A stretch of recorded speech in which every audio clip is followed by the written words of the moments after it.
मैं S money आप सबको अपने YouTube channel S reason classes पे स्वागत करता हूं। आज हम लोग क्लास 12th के उसने कहा था का क्वेश्चन आंसर देखेंगे, प्रश्न उत्तर जिसको कहते हैं। तो चलिए आइए बिना देर किए हुए हम इस चीज़ को आगे बढ़ाते हैं।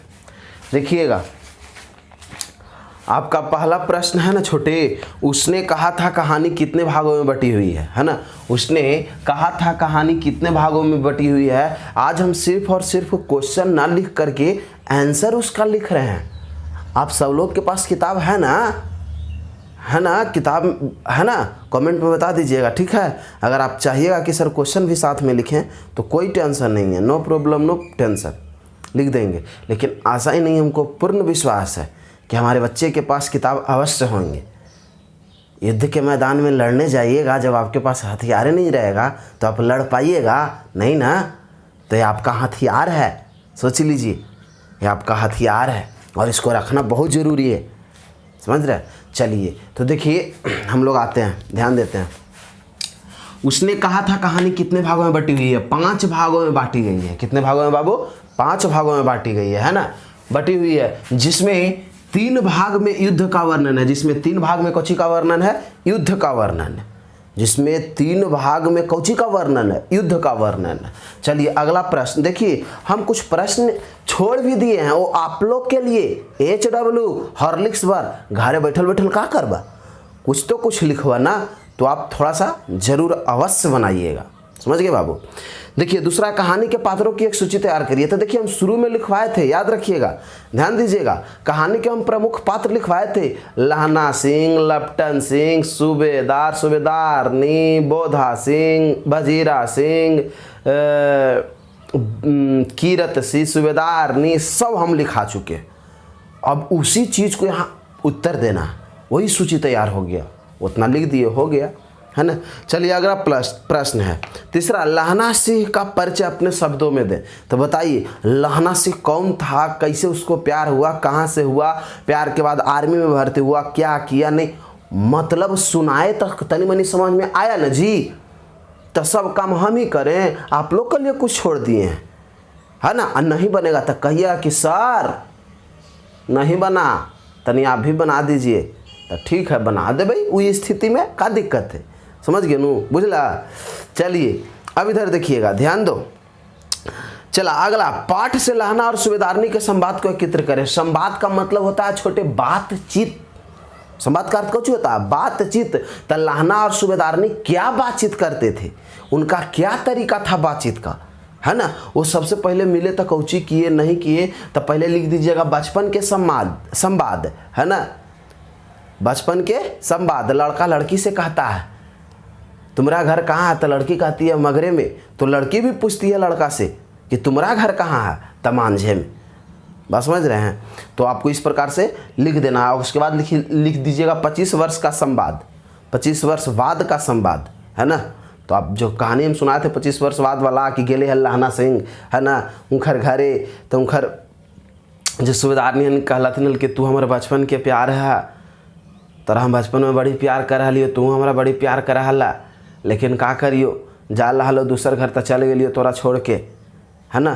तो आपको इस प्रकार से नहीं लिखना, आपको बढ़िया से सूटेबल ढंग से लिखना है कि सूबेदारनी अचरा पसार करके कहती है कि आप जिस प्रकार बचपन में हमको आप रक्षा किए थे, उसी प्रकार मेरा पति और बेटे का रक्षा करिएगा, समझ गए, है ना। इससे पहले 4 और हुए, तो जो बातचीत हुआ, है ना, दोनों आपस में रोने लगे, है ना, एक दूसरे के प्रति। तो जो भी बातचीत हुआ आप लोग को लिखना है। चौथा हो गया पचमा, कल देखते नहीं या रेशम से गढ़ा हुआ सालू, यह सुनते ही लहना की क्या प्रतिक्रिया हुई। तो सुनिएगा, कल देखते नहीं या रेशम से गढ़ा हुआ सालू, यह सुनते ही लहना के मानो कलेजा पे सांप लौट गया। कलेजा पे कुछ लौट गया, सांप लौट गया। वह पागल का रूप धारण कर लिया, क्योंकि वह लड़की से मन ही मन प्यार करता था। जब लड़का घर जा रहा था तब एक लड़का को उठाकर मोरी में पटक देता है, दूध वाला का दूध गिरा देता है। सामने से आ रही स्नान करके वैष्णवी नाम की एक लड़की, जिससे टकराकर अंधे की उपाधि धारण कर लेता है, बुझला। अब इधर आइए, छठा प्रश्न है, जाड़ा क्या है, मौत है और निमोनिया से मरने वालों को मुरब्बा नसीब नहीं होता, है ना। जाड़ा क्या है, मौत है और निमोनिया से मरने वालों को मुरब्बा नसीब नहीं होता, यही प्रश्न है आपको, ठीक है। बजीरा के इस कथन का आशय क्या है, तो सुनिएगा। जाड़ा क्या है, मौत है, और निमोनिया से मरने वालों को मुरब्बा नहीं मिला करते। बजीरा के इस कथन का आशय लहना सिंह की तरफ है, क्योंकि युद्ध के मैदान में अत्यधिक ठंड पड़ रही है, जिससे लोगों को निमोनिया हो रहा है और वे मर रहे हैं, मरने के लिए स्थान भी नसीब नहीं हो रहा है, और इस स्थिति में तुम दूसरे के बदले ड्यूटी कर रहे हो। ये कौन कहता है? बजीरा सिंह। किसको? लहना सिंह को। समझिए। इसका आप जल्दी स्क्रीनशॉट करिए, देखिएगा, इसका स्क्रीनशॉट कर लीजिएगा बच्चों पूरा बढ़िया से। चलिए, हो गया। अगला बार से कम ही लिखेंगे। चलिए, हो गया होगा। चलिए, अब हम लोग जो है आगे बढ़ेंगे, है ना। अगला प्रश्न 7वां है। 7वां क्या कह रहा है, सुनिएगा। 7वां कह रहा है ना छोटे, कहती है तुम राजा हो, मेरे मुल्क को बचाने आए हो। बजीरा के इस कथन में किसकी ओर संकेत है? तो कहती हो तुम राजा हो, है ना। कहती है कि तुम राजा हो, मेरे मुल्क को बचाने आए हो। बजीरा के इस कथन में इंग्लैंड, कहाँ के बाबू? इंग्लैंड के गोरी मैम की तरफ संकेत है। इंग्लैंड के गोरी मैम की तरफ पहुंची है, संकेत है। अब इधर आइए। 8वां, लहना के गांव में आया तुर्की मौलवी क्या कहता था? तो सुनिए। लहना के गांव में आया तुर्की मौलवी कहता था कि यहाँ की सरकार गिरने वाली है। जो तुम पोस्ट ऑफिस में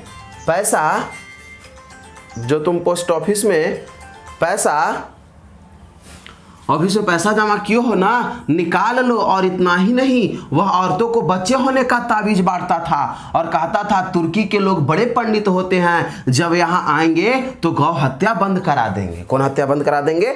गौ हत्या बंद करा देंगे। अब इधर आइए, शब्द निधि, है ना। ये आपका क्या हो गया? The end. द कोची हो गया? इंड। देखिए, आपको मर्म स्पष्ट करें और जो व्याख्या करें, ये हम नहीं लिखा रहे हैं, ये आपको असाइनमेंट के तौर पर मिल जाएगा, है ना। ये आपको ऑफलाइन क्लास में बता देंगे, समझा देंगे। इसे यहाँ भी समझा देते हैं, ऐसा बात नहीं है कि छोड़ देंगे, है ना। अब देखिए, प्रसंग और अभिप्राय बताएं। मृत्यु के कुछ समय पहले स्मृति बहुत साफ हो जाती है। जन्म भर की घटनाएं एक एक करके सामने आती है। सारे दृश्य के रंग साफ होते हैं। समय की धुंध बिल्कुल उन पर से हट जाती है। तो है, सुनिएगा, ये कह रहा है कि प्रसंग का अभिप्राय स्पष्ट करें। तो प्रस्तुत पंक्ति, है ना, लहना सिंह के मरने के उपरांत है ना। लहना सिंह जब शहीद होता है, तब जब वो मृत्यु को प्राप्त करने लगता है, तब उसके जन्म भर की घटनाएं एक एक करके याद आनी शुरू हो जाती है ना। और स्मृति बहुत साफ हो जाती है। इतना ही नहीं, सूबेदारनी के से किया गया वादा, बचपन के प्यार, है ना, घर के भतीजा, जितने सारे जो जीवन में वो काम किया, है ना, जितने सारा वो दुख तकलीफ आया, वो सब एक एक करके याद आने लगती है। कब? मरते वक्त तक, है ना। मरते समय सब याद आने लगती है। जीवन भर की जितनी सारी जो घटनाएं हैं, है ना, सब याद आने लगती है। अतीत, मोह, माया, है ना, सब जन्म भर की एक एक करके सामने आने लगती है घटनाएं। सारे उद्देश्य के रंग कचू हो जाते हैं, साफ हो जाते हैं। समय के धुंध उन पर से क्या हो जाती है? हट जाती है। 11 है, मर्म स्पष्ट करें। अब के हाड़ में है आम खूब फलेगा। चाचा भतीजा दोनों यहीं बैठकर आम खाना। जितना बड़ा भतीजा है उतना ही आम है। जिस महीने में उसका जन्म हुआ था उसी महीने में मैंने इसे लगाया था। यानी भतीजवा के जन्म कोची में हो लिया? आषाढ़ में। कौन महीना में हो लिया? आषाढ़ में, है ना। तब ये अम्मा आषाढ़े में लग लिहल। आषाढ़ में भतीजवा के जन्म हो लिया तो आषाढ़े में लग लिहल। तो ही कहते हैं कि अब के हाड़ में यह आम कोची करेगा? खूब फलेगा। लहना सिंह का सपना था कि उसका अपने गांव में बाग हो। यानी लहना सिंह का सपना था कि उसके गांव में कोची हो? बगीचा हो, है ना। अपने गांव में बाग हो जिसमें खरबूजे और आम फले फूले, जिससे वह अपने भतीजे के साथ कोची करे? खाए। भतीजे के साथ कोची करे? खाए। लहना सिंह का यही सपना था। और वो खेती बाड़ी करे। वो बाबू सैनिक न बने, यानी उसको युद्ध पर जाने में कोई दिलचस्पी नहीं था। किसको? लहना सिंह को। बात समझ में आया, है ना। तो इतना ही है आप लोग के लिए। अब इधर आइए, क्या है? कुड़माई। तो कुड़माई का अर्थ क्या होता है? सगा या सालू मने कुछ होता है। दुपट्टा विदूषक मतलब, जोकर सिगड़ी मतलब, बोरसी साफा मतलब पगड़ी। बस समझ रहे हैं? साफा का अर्थ कुछ होता है? पगड़ी। तो आज भर के लिए इतना ही। अगला दिन, है ना, अगला दिन हो सके तो आपको कोची चले, अगला चैप्टर जो है गद्य खंड पढ़ना है कि काव्य खंड पढ़ना है, बता दीजिएगा कमेंट में, जरूर बताइएगा, ठीक है। गद्य खंड की काव्य खंड कल पढ़ावे।